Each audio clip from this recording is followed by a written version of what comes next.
Olá, bom dia! Seja bem-vindo a essa edição. O convite você já sabe, afinal, chegou o dia que a gente reserva para conferir o que foi notícia durante a semana no Brasil e no mundo. Preparados? Então, vamos juntos!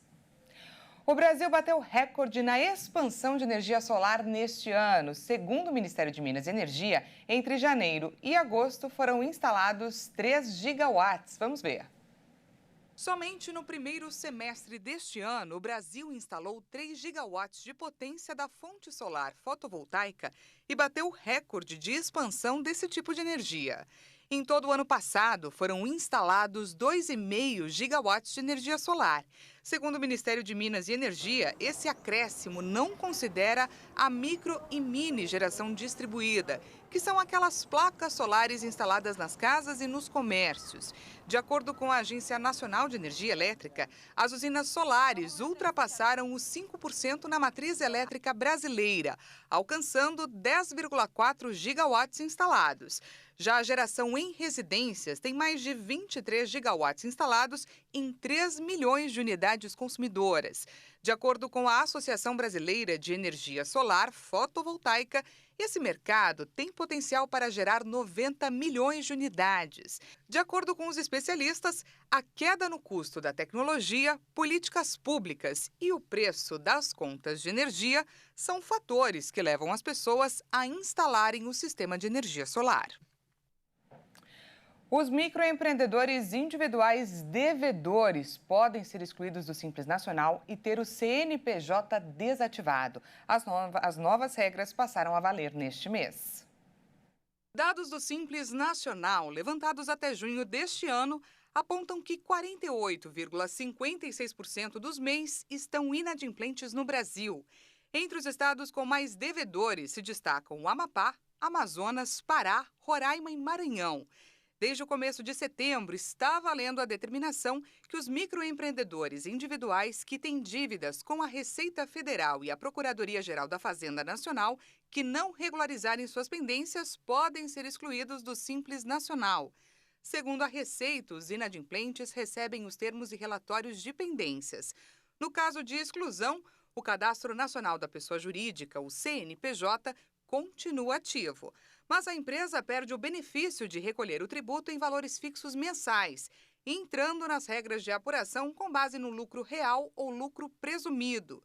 Durante os próximos meses, os empreendedores que deixarem de apresentar a declaração anual simplificada do MEI por mais de 90 dias também podem ter o CNPJ inapto. Isso significa que as empresas não poderão emitir notas fiscais ou licenças e ter os alvarás cancelados. Além disso, as dívidas passam para o nome do microempreendedor e o CPF do profissional fica restrito, dificultando a obtenção de empréstimos e também de financiamentos. O dinheiro esquecido nos bancos inclui valores a receber de pessoas que já faleceram. A quantia representa mais de 30% do total disponível para o resgate.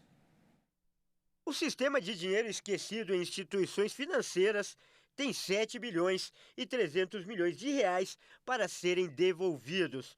Segundo o Banco Central, desse total, mais de 2 bilhões de reais, ou seja, 32% dos valores, são de pessoas que já morreram. Mas para solicitar e receber esses valores, é preciso ser herdeiro, testamentário, inventariante ou representante legal. A consulta dos valores e a solicitação para resgatar o dinheiro é feita exclusivamente por meio do site do banco. O órgão afirma que todos os serviços do sistema são totalmente gratuitos. Do total de valores esquecidos, a maior fatia, de 5 bilhões e 800 milhões de reais, corresponde a pessoas físicas. São quase 37 milhões e meio de beneficiários.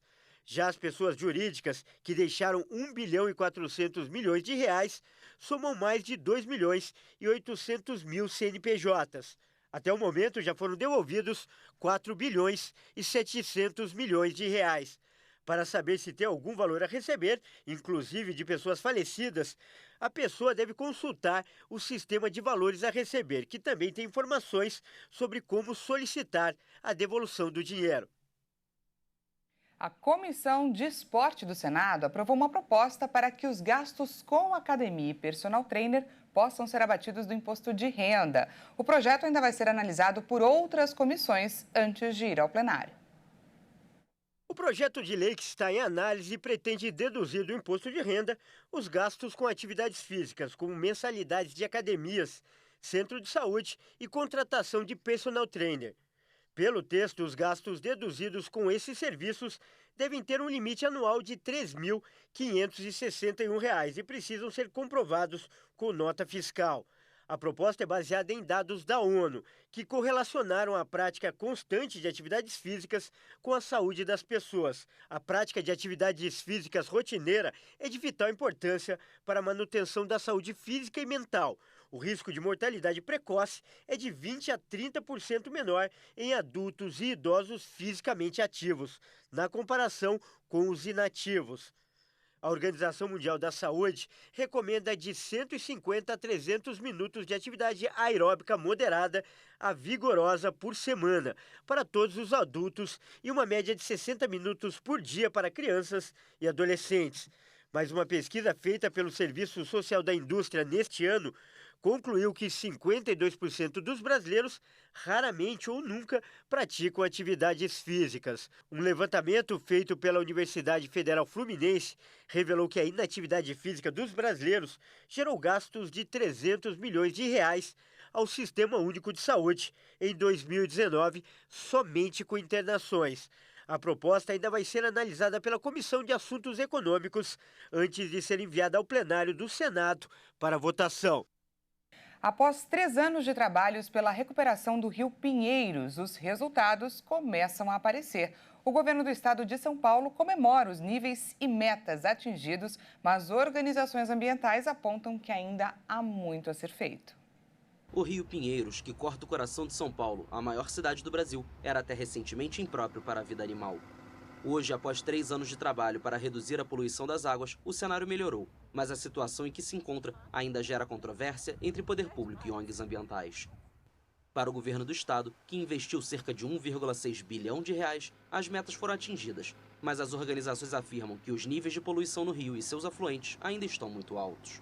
O rio, antes das obras, eles tinham um indicador de oxigênio superior aos 30, superior a 60 miligramas de oxigênio, o que não era um bom indicador, e após todas as obras e a revitalização que foi feita, a gente alcançou as metas da legislação que preserva, que tem um olhar de preservação, né, o olhar ambiental sobre o tema, que é inferior a 30 miligramas, e nós atingimos essa meta.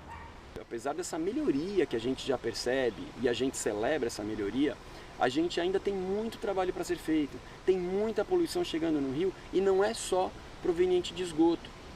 Muita dessa poluição é a poluição difusa. É a fuligem dos carros, é o óleo que vaza dos carros, é o desgaste das peças, é o entulho que cai na rua, é o lixo que as pessoas jogam em qualquer lugar da cidade. Nas margens do rio é comum encontrar capivaras, que recebem a atenção do Projeto CAPA, Centro de Apoio e Proteção Animal. A gente resgata muito animal com lixo preso no corpo, né? Esse lixo que as pessoas jogam na rua e vem parar no rio ou jogam direto no rio. Então, esses lixos prendem no corpo dos animais, seja capivara, aves. O governo de São Paulo afirma que entre 2020 e 2022, cerca de 105 mil toneladas de resíduos sólidos foram retirados do leito do Rio Pinheiros, além de enormes volumes de sedimentos. O trabalho segue no local para trazer de volta a vida animal. A experiência do projeto vai servir de modelo para o processo de descontaminação do Rio Tietê, onde o Pinheiros deságua. A gente vai para um rápido intervalo e na volta você confere. NASA diz que o oceano está com febre devido ao aumento histórico da temperatura na superfície. Nós voltamos já, não perca!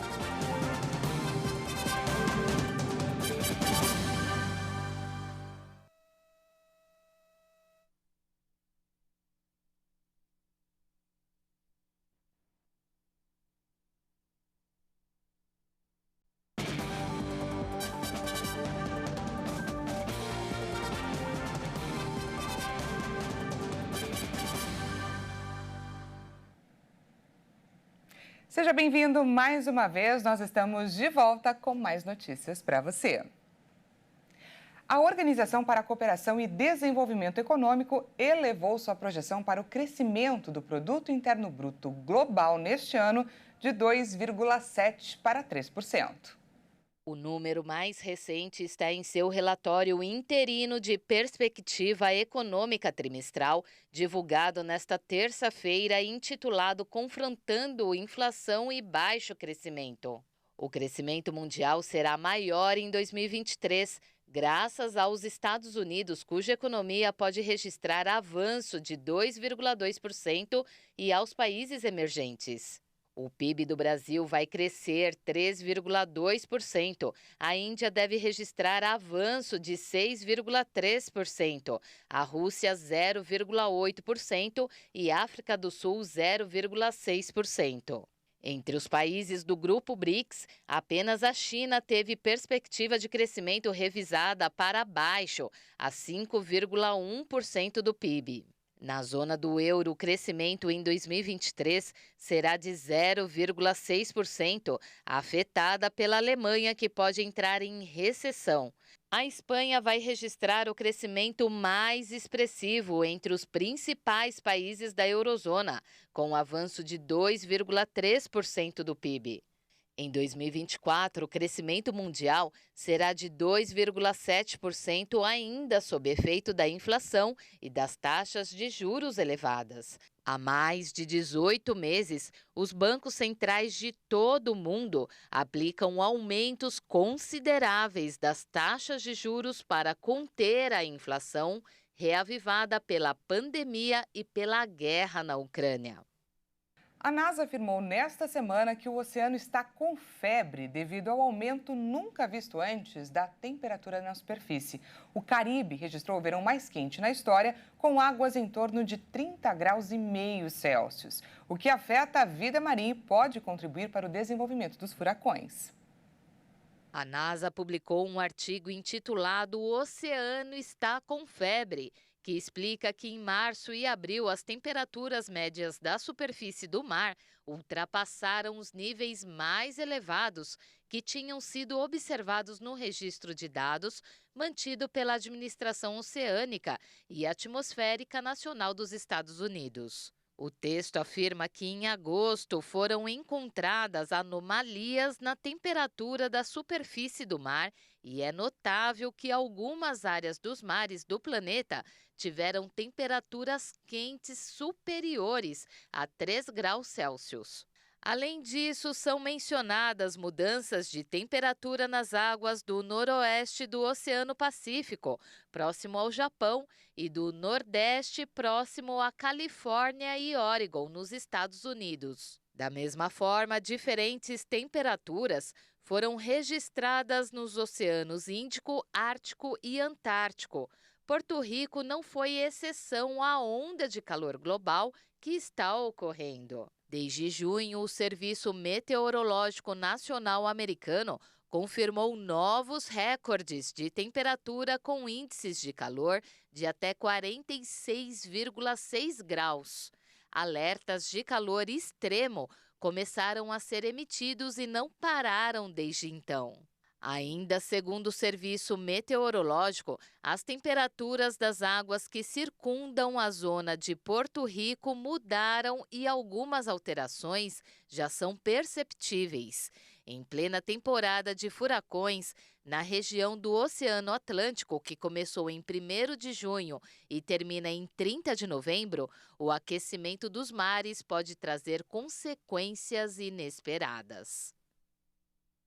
Um evento gratuito em Guarulhos, na Grande São Paulo, celebra o passado, o presente e o futuro dos jogos eletrônicos.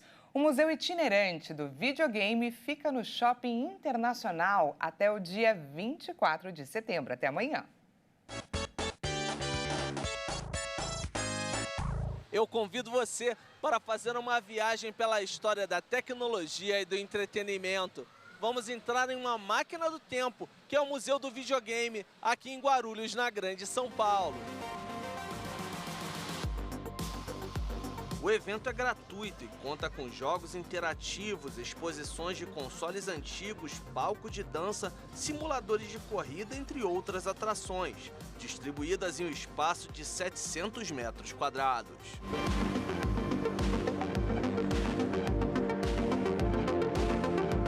O acervo mostra a evolução do entretenimento eletrônico e a influência cultural dos videogames. Essa história começou em 1967. É o protótipo do que seria o primeiro videogame do mundo. Criado pelo pai dos videogames, o Ralph Baer, na casa dele.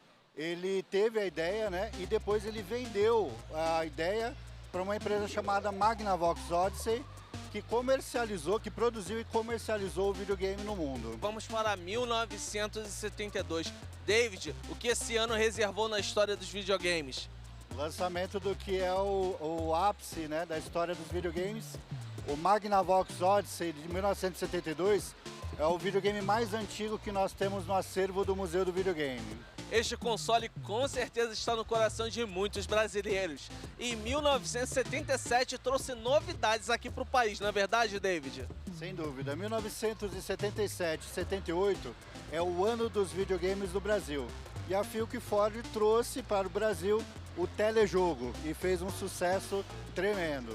Em 1976 chegou ao mercado internacional um console que revolucionou o mundo dos jogos eletrônicos. É o conhecido Canal F. Era um videogame que você podia trocar os cartuchos. Até então você não tinha essa opção, o que facilitava muito e permitia com que os videogames ficassem mais baratos, mais em conta, tendo a oportunidade de você trocar o jogo em um simples cartucho. Na mostra, os visitantes podem reviver momentos da infância. E para as mais recentes gerações, novas experiências estão garantidas. Eu ainda não tive a oportunidade de jogar no controle pequenininho do Atari, mas eu achei bem legal jogar nesse controle grandão. Eu acho que a sensação da alavanca é parecida com aqueles carrinhos de controle remoto. E eu acho que esse evento aqui é como se fosse uma máquina do tempo realmente. A gente passa no corredor, tem um monte de console antigo, contando a história, né? E é bem legal, assim. Ao mesmo tempo que eu tô vivenciando o passado, eu tô aprendendo com ele, é muito legal. É bom demais porque a gente quase não vê isso aí, entendeu? É bom demais as pessoas estar assim para poder saber um pouco mais da nossa infância, né? Hoje em dia já não tem mais, tem os videogames tudo moderno. E depois dessa viagem no tempo, chegamos à atualidade e vamos falar das novas tendências no mundo dos videogames. Aqui agora nós temos a realidade virtual e os simuladores de corrida. Não só uma tendência, mas também uma curiosidade muito grande das pessoas que ainda não tiveram a oportunidade de conhecer e de testar essa tecnologia. Juan Destro, gerente-geral de comunicação e marketing do International Shopping, fala do evento e dos benefícios para a cidade de Guarulhos ao receber o Museu do Videogame. Quisemos trazer esse evento para cá, porque assim, está muito em alta agora a questão de games e esportes, e a gente acredita que esse tipo de evento traz tantas pessoas que agora estão antenados com os novos, né, com os novos videogames, novos consoles, mas também a família do pai que quer trazer o filho aqui para poder brincar com o que ele brincava na época dele. Então a gente tem visto aqui muitos jovens e pais que trazem seus filhos para cá. Então é um evento que a gente trouxe aqui para Guarulhos, para a família. O primeiro final de semana aqui do evento, tivemos 10 mil pessoas aproximadamente. Temos uma expectativa de chegar em 100 mil pessoas aqui no evento. E a gente tem trazido muita gente não só de Guarulhos para cá, mas também de São Paulo, das cidades ao redor de Guarulhos. Então tem sido um evento muito importante aqui para o shopping e para a cidade. A próxima parada do Museu do Videogame itinerante será em Lauro de Freitas, na Bahia, entre os dias 7 e 22 de outubro, no Parque Shopping Bahia. E antes de ir embora, não perdi a oportunidade e joguei alguns dos games que mais marcaram minha infância e adolescência. Eu também viajei no tempo e virei criança novamente.